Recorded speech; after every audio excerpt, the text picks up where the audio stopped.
Hello? Hi. Parang nalulungkot kayo. Sa mapagpalang hapon sa bawat isa sa atin. Nandito po tayo sa pagpapatuloy ng ating gawain. Ang iba, ikalawang bahagi at pangangarap ng Ebanghelyo. Pasalamat po natin sa Diyos sapagkat sa kabila ng mga panahon ngayon, tayo'y pinagkaloob pa rin ng Diyos na pagsama-samahin sa pok na ito para pag-aralan ang mabuting balita. Nang sa ganun, meron tayong maiuwi sa ating mga tahanan at ito'y magamit natin bilang batayan sa ating pang-araw-araw na pagbubuhay.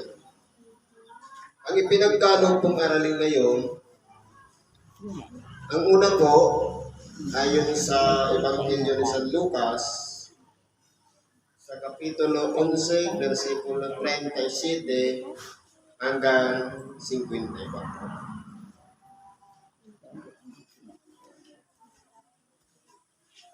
Ang sabi po ay ganito.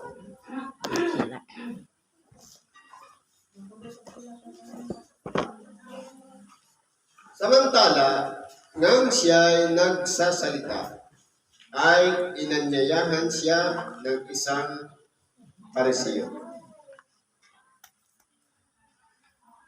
na kumain kasalo niya at siya'y pumasok at naupo sa dulo. At sinabi sa at nang makita ito ng Pariseo ay nagtaka na siyang hindi muna naghugas bago mananghali. Kung pag-aralan po natin mga kapatid, ang mga Pariseo ay parang sa umpisa pa lang, parang maganda yung intensyon.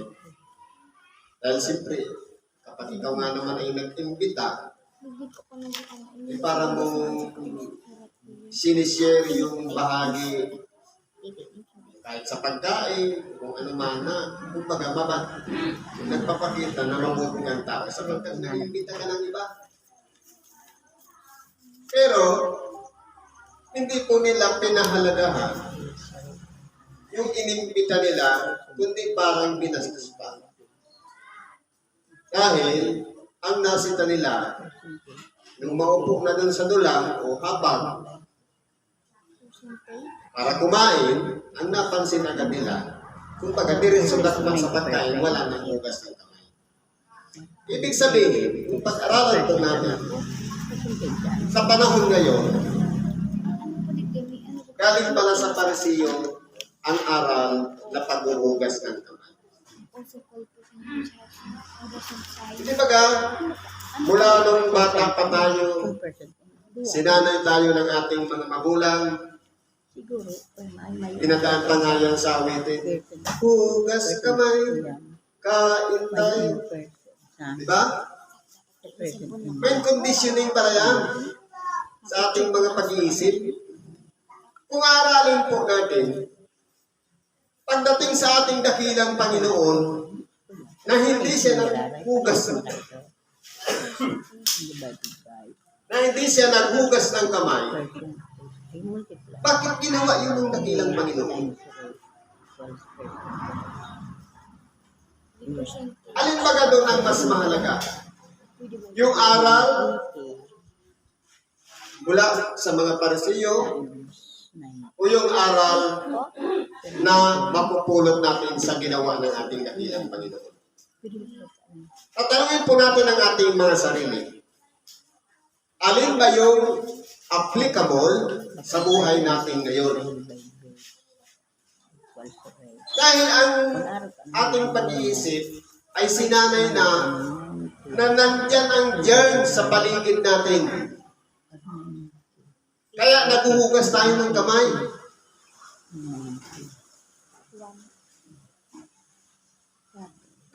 pag-aaralan natin, mas napapahalagahan natin yung aral mula sa mga Parisiyo, hindi galing sa ginawa ng ating dakilang Panginoon.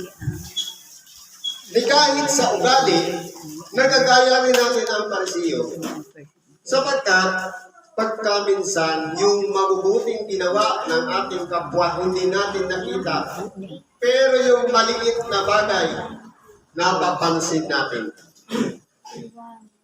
Ibig sabihin, may ugali rin para tayong Parisiyo. Kaya ano ba nangyari? Yung sitahin ang ating dakilang Panginoon. At sinabi sa kanya ng Panginoon,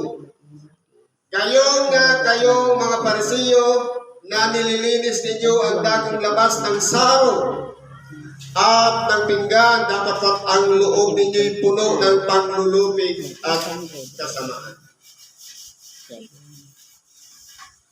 Ibig sabihin po mga kapatid, sabi nga sa English, don't judge a book by its cover.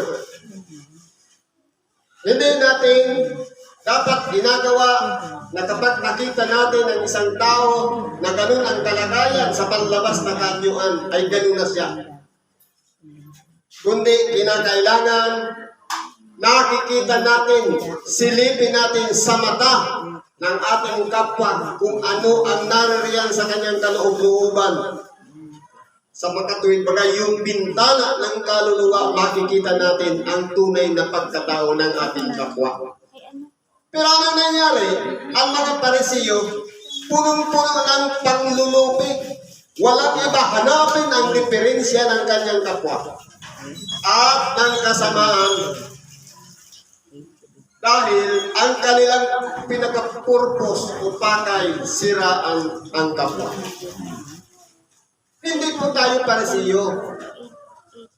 At lalong hindi naman tayo gumagawa ng masama. Pero bakit nananalay tayo sa ating pagkabuhay na pagkaminsan hindi naman natin sinasadya pero nagagawa natin? Dahil po tayo po ay nalinlang mula pa ng pagkabata ng ating mga magulang. Sinanay na tayo sa mga bagay na hindi naman itinuro ng dakilang Panginoon. Kaya po, ang ginawa ng ating dakilang Panginoon, yung hindi siya nagugas ng kamay, hindi siya napasama. Sapagkat alam ng ating dakilang Panginoon na tatanos niya na ang kanyang mga kausap ay puro paimbabaw lamang ang kanilang ginagawa. Sabi nga sa termino ngayon, plastic. Pagharap-harapan mong kausap, mabuting tao, pagtalikod, sira ang iyong sarili dahil ipagkakalat. Kumbaga, hindi totoo ang tunay na nakikita. Ganyan po ang mga Parisiyo. Kaya po, kung pag-aaralan natin, dapat mabuhay tayo hindi katulad ng mga Parisiyo, kundi maging totoo tayo sa ating kapwa. Kung may problema tayo sa ating kapwa, kausapin natin siya ng sarilinan. Huwag nang ipagkwento sa iba. Ano pa pong sabi dito? Kayong mga haling, ibaga ang gumawa ng dakong labas ay siya rin gumawa ng dakong loob. Dapat ilimos ninyo ang mga bagay na nasa kalooban at narito ang lahat ng mga bagay ay malilinis sa inyo. Kaya po kung aralin natin, hindi baga katulad ng tao, ang gumawa ng panglabas. Yung figura natin, ang siya rin gumawa ng loob, ng puso, ng lahat ng nariyan sa kalooban natin. Pero ang mga Parisiyo ginagawa, yung nakikita sa labas. Halimbawa, may diferensya yung katawan, pangit. Pero hindi tinitingnan yung laman ng puso. Kung ang nariyan ba ay busilak na puso, na handang mag-alay ng kanyang sarili alang-alang sa pangangailangan ng kapwa. Yan po ang hinahanap ng ating dakilang Panginoon. Kaya po kung pag-aralan natin, madali pong iaral, madaling ituro. Pero pagkaminsan, hindi po natin magawa dahil po sa kasalanan na nananalaytay sa ating mga dugo. Yung patuloy na paggawa ng kasalanan o paglaban ng patong-patong sa lahat ng mga iniutos ng ating dakilang Panginoon na hindi natin ginagawa. Yan po natin malalaman na ang pagkakasala po naging balakid upang magawa natin ang mga gawa na ayon sa iniaral ng ating dakilang Panginoon. Kaya kinakailangan po natin ang pagsisisi para maging karapat-dapat tayo, walang maging hadlang upang makapasok ang Espiritu Santo sa ating buhay nang sa ganun magawa natin kung ano ang nais ng Diyos. Kaya gumagawa tayo mula sa kalooban. Hindi sa panlabas na anyo na mabuting tao tayo sa kapwa dahil may nakakakita. Kundi, mabuti tayong tao sa kapwa dahil iyan ang lukso na nagmumula sa ating puso. Kaya natin yan ginagawa dahil sa Panginoon. Hindi yung dahil may camera, dahil gusto natin sumikat, gagawa tayo ng mabuti, kundi kay may camera man yan, may taong nagkakita, gawin natin ng buong husay, kahit walang CCTV, walang mata, ginagawa natin yan, pare-parehas, may tao man wala. Dapat ganyan po. Kaya dapat sabi ninyong mga Parisiyo, sapagkat nagbibigay kayo ng ikapo ng yerba buena at ng ruda at ng bawat gugulayin at pinababayaan ninyo ang katarungan at pag-ibig ng Diyos na dapat nga gawin ninyo ang mga ito at huwag pabayaan ang di ginagawa ang mga yaon. Ganyan po ang gawain ng mga Escribas at mga Parisiyo. Sapagkat, kumbaga, sa pagbibigay ng ikapo, walang daya. Pero yung katarungan na hinihingi ng kapwa, lalong-lalo na yung gusto nang matapos ang kanyang problema, hindi natin ibinibigay ang mga magagandang payo para sa kanila. Nang sa ganung malagpasan na nila ang kanilang problema. Halimbawa, palasimba tayo, nagbibigay tayo ng ikapo, pero wala tayong pakialam sa kapwa, useless din, baliwala po din sa harapan ng ating dakilang Panginoon. Sapagkat, nagiging pakitang tao pa rin na kaya nagbibigay ng ikapo, nagbibigay ng mga kaloob para sa sarili lang. Pero yung para sa kapwa, baliwala, wala pa rin pag-ibig na nananalaytay sa ating mga puso. Kaya ano po ang kailangan? Kinakailangan kung nagbibigay tayo ng para sa ikapo, iyan ay para sa sarili natin.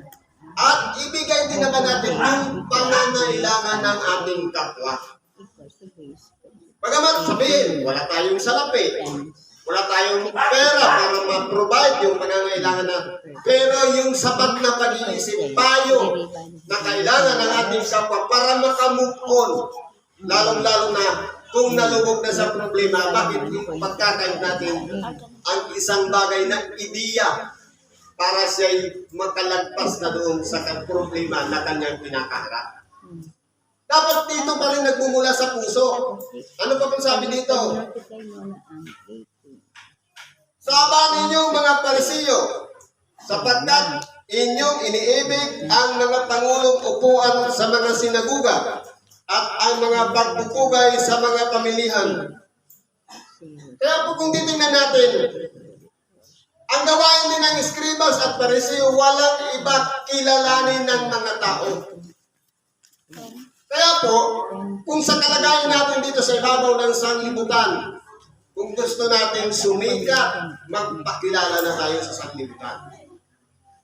Nangyayari po yan, halimbawa, sa pagka-eleksyon, may politika, minsan nakabandera pa yan yung pangalan natin at pati yung mukha natin. Kung ano yung pinakamalinaw na kuha ng camera, yan ang idinidikit natin para makilala tayo ng lumusan. Na kumbaga, ang hinahangad, katanggagan, kasikatan, kapurihan. Yan po ang gawain din ng mga Parisiyo. Si Mamisa. Hindi yung mula pa rin sa puso na paglilingkod. Pansinin natin yung mga nangyari ngayong nakaraang eleksyon. Kami po kay Roger. Hindi na tinitingnan ng tao yung laman ng puso ng mga nandyan na handang maglingkod at tumulong sa kapwa, kundi umiral na ang salamin. Kaya nanalo dahil malaki ang ibinigay. Kaya siya ay naluklok sa kalagayan. Pero yung may mga mabubuting puso na kahit hating gabi, katukin mo ang kanilang pintuan at magbubukas, hindi nila pinapansin sapagkat nasilaw na ang tao sa salapi. Ano po sabi dito? Sabanan ng mga Parisiyo. Kasabahan ninyo sapagkat kayo'y tulad ng sa mga libingang hindi nakikita at di nalalaman ng mga taong nagsisilakat sa ibabaw nila. Na dito po inahalimbawa ang isang tao sa katulad ng isang libingan. Kung pansinin natin, hindi baga kapag dumadalaw tayo sa mga libingan, makikita nating malinis yung labas, penturado, meron pang lapida, malinis yung paligid. Kung sa kalagayang tao, ang panlabas nating kanyuan ay malinis, puting-puti ang kasubutan. Wala kang makikita anumang mga bagay na mapapansin nating negatibo sa kanyang pagkatao. Pero ang laman sa kalooban, ano po ba ang laman ng libingan? Walang iba, punong-puno ng kabulukan. Sa makatuwid, mapagpaimbabaw o plastic.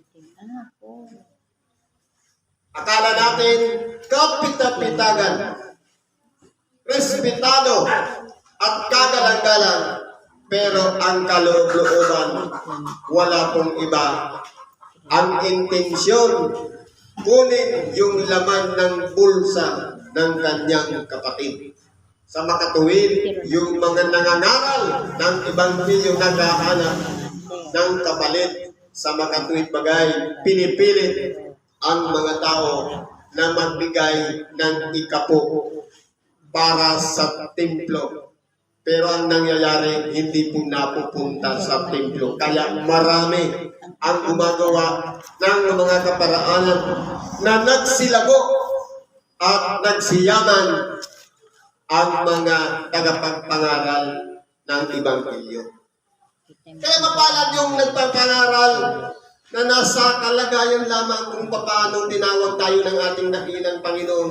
Kung sadyang mahirap lang talaga, ipinagkaloob ka para mangaral din sa mga mahirap. Ibig sabihin, ang puso natin handa lang sa paglingkod at hindi sa pangangailangan pangsarili.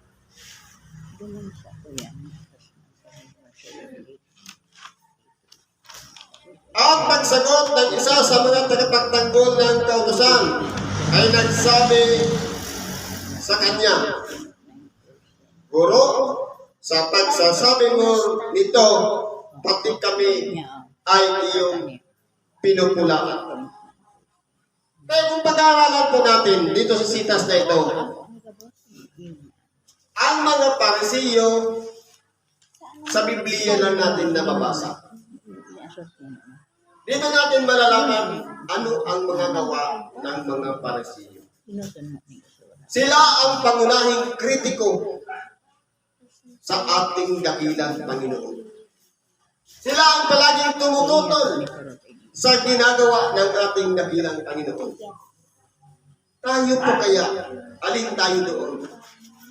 Tayo yung nagising, namulat, sa araw ng ating dakilang Panginoon na walang iba ituwid ang buhay ng ating kapwa kung tayo yung nasa kalagayan ng mga Parisiyo na walang iba pintasan ang gawa ng ating kapwa. Kaya kung tayo po, ang ginagawa natin, hanapin yung mga butas Hanapin yung mga diferensya ng kapwa. Hanapin yung mga nagawang mali ng ating kapatid sa makatuwid na bubuhay tayong isang Pariseo. Pero kung ang ginagawa natin, ituwid yung mga taong mapagpaimbabaw, yung mga taong walang katapatan sa kapwa, kung pag-ibig sa kapwa, hindi nagpapahalaga sa kalagayan ng kapwa, sa makatuwid, magiging Pariseo po tayo. Pero kung ang ginagawa natin, minamahal natin ang ating kapwa, hinahanapan natin ng mabubuting solusyon o pamamaraan para mapabuti ang ating kapwa, hindi lamang sa pamamagitan ng pag-aaral o pagkikibahagi ng Ebanghelyo, kundi ipanalangin din natin sila sa makatuwid, nagiging tayong karapat-dapat na lingkod ng ating dakilang Panginoon, na inumpisahan niya na ituwid ang mga tao at tayo naman ang nagpapatuloy para turuan ang ating kapwa na mapabuti silang tao. Kaya patanungin natin ang ating mga sarili, ano ba ang ginagawa natin? Tayo ba sumusunod sa gawa ng Pariseo o tayo sumusunod sa gawa ng ating dakilang Panginoon? Kung tayo po ay hindi palasamba, magiging palasamba na tayo sapagkat panghalagahan na natin ang patuloy na pakikinig ng Ebanghelyo. Totoo po, nagkakasala tayo, may mga nalalabag tayo. Pero ito ang sinasabi ng ating dakilang Panginoon.